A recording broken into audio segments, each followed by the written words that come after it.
अहमदाबादेतल्या विमान दुर्घटनेनं सगळा देश सुन्न झालाय।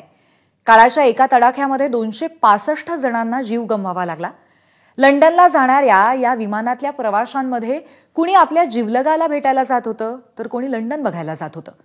कित्येक जण आपल्या कुटुंबासह या विमानात बसले होते। या विमानातले विश्वासकुमार रमेश हे प्रवासी वगळता सगळे 241 प्रवासी मृत्यूच्या कराल दाढेमध्ये ओढले गेले। या प्रवाशांचे कुटुंबीय हादरून गेलेत। कित्येकांना या घटनेवरती विश्वासच बसत नाहीये। प्रत्येक प्रवाशाची एक वेगळीच करुण कहाणी समोर येते। एबीपी माझाने या सुन्न झालेल्या कुटुंबियांपर्यंत पोहोचून त्यांच्या भावना जाणून घेतल्यात।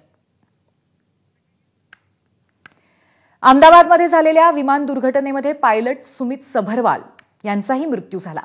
ते पवईमधल्या जलवायू विहार सोसायटीमध्ये आपल्या वडिलांसह राहत होते। त्यांचे वडील पुष्कराज हे सुद्धा डीजीसीएचे वरिष्ठ अधिकारी होते। तर त्यांना एक बहीण आणि 2 भाचेही आहेत। हे दोन्ही भाचे पायलट आहेत। सध्या त्यांची बहीण आणि वडील पवईच्या घरी आहेत। जलवायू ही नेव्ही आणि एअरफोर्सच्या अधिकाऱ्यांची वसाहत आहे आणि या संपूर्ण सोसायटीमध्ये आज शोककळा पसरली आहे।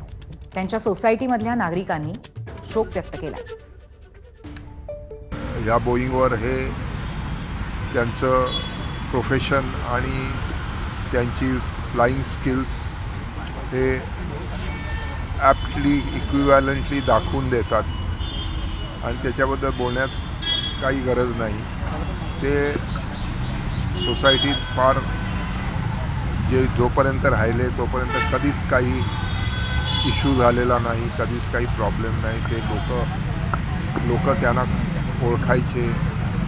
काल सोसायटीला हे झालेलं बघून खूपच धक्का लागलेला आहे आणि त्यांना त्यांच्या घरी लोक भेटायला जात आहेत हे बघून त्यांची लोकप्रियता आपल्याला लक्षात येते।